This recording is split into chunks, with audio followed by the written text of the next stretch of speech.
of 1933 in Plainfield, New Jersey. So we have an Olympic athlete from Plainfield, New Jersey here to talk to you today.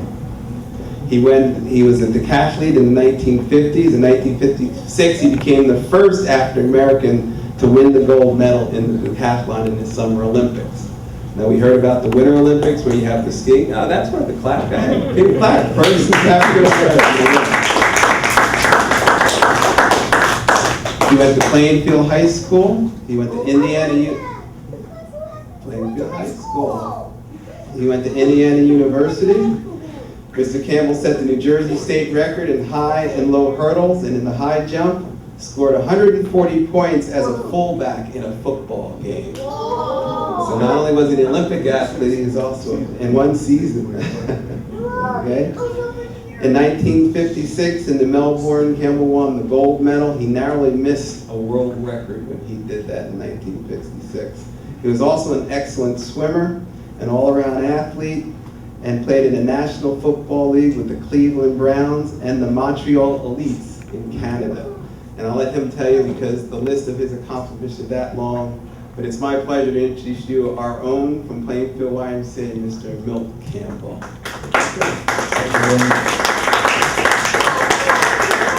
If I talk to you, can you hear me?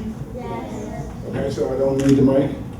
Okay, we'll leave that here for a while. Now, I'm standing in front of you today as a person that made up his mind.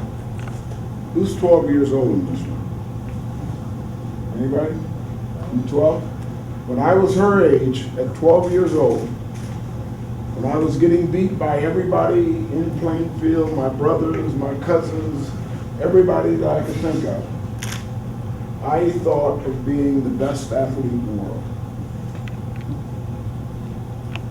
Now that's a little bit hard to do when every day you get up and you go out and the same people beat you all over again, okay?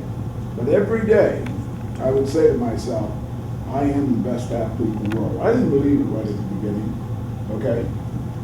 My brother used to laugh at me because he'd hear me in the room saying, good, better, best, never let it rest until the good is better and the better is best, and I'm the best there is, and he'd crack up laughing. He said, you can't even beat me, you know, and that type of thing. But I stuck with the idea. I kept the idea in my heart and in my mind, and I would work at it. I was someone that was willing to pay the price for it, okay? Now I'm going to tell you right now, here in Plainfield, New Jersey, there were a lot of guys here that outran me, okay? And you look at me and say, well, why did you wind up being the Olympic champion?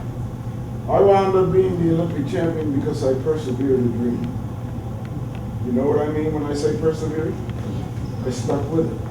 I kept doing it. I kept doing it. I kept doing it. And you know what I found out in my life? It's something that you're going to find out in your life. Every single thing in your life is going to fall into one category. Just one category. Does anybody know what that category is? Huh? You got no? Not it. You're close. Keep thinking. Everything you do in life is going to fall into one category and one category only. There you are. I got something for you. That's good.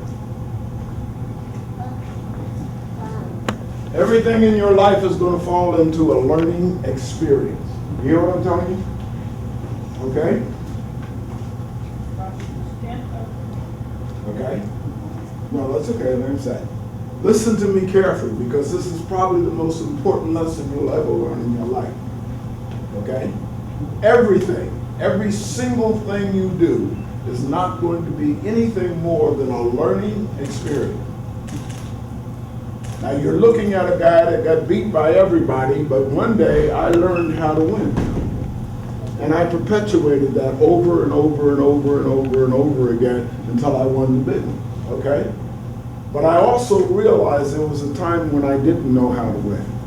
I didn't know when to put the extra energy into it. I didn't know when to put the extra fight into it. I didn't know when to put the extra anger into it. After I learned how, I did it perfectly over and over and over again. Okay? Now, if everything in your life is a learning experience, what do you need to learn with? Experience? You're good, but you better hold on. What'd you say? Experience? Well, no. You hit it. Your brain. Oh, God, no. Jesus Christ. You guys are smarter than I thought. There you go. There's one for you. All you need is a brain. Listen to me. All you need is a brain. God or the power to be, whoever you believe in, has given you that. You already have that. You understand me? So don't ever let anybody look at you and say, you can't do this. Or you can't do that. They told me, they said, no, those guys that win the Olympic Games, they're big, they're strong. They're smart, they know this and that. And I sat there and I'd scratch my head. I said, well, I can get bigger. I'll come to the YMCA and start lifting weights. Somebody else will start talking to me. Hey, I started right here. I started right here in this Y. I used to come in and run that circular track. Is that still here? Yes. I used to run that circular track when it was raining outside. Over and over again. And they used to look at me and they say, those guys are this and those guys are that. And I said, so what? I bet you I can learn to do that. So I learned to build muscle. Yeah. Are you saying they're waiting, but like when you get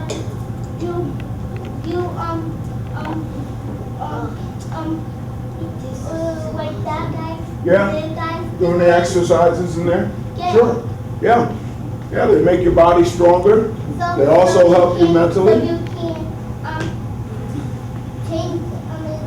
Okay, you just hold on a minute. I'll catch up with you. You're a little bit ahead of me. I'll give you a picture. You're a little bit ahead of me. You're on page 15. I'm on page 3. Okay, hold on now. Okay, so what I'm trying to get to you is this. Is that you have every single thing that you need to be whatever you want to be. Okay? It doesn't matter where you come from. Okay?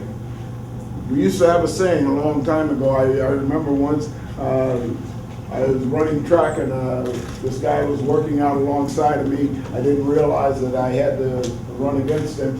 But he comes up and he says, where are you from? And I said, I'm from Plainfield. He said, Plainfield? I said, yeah, Plainfield, New Jersey. He said, I never heard of it before. And we kept working out a little while, and I looked at him and I said, don't worry about it, you will. And in the course of time, I beat him over and over and over and over again. Do you know that he looked up my hometown? He told me things about my hometown that I didn't even know. He knew a history, and all because he had to know where this guy came from. I could beat him all the time. And that was my motto. You didn't know where I was from, don't worry about it, you soon find out.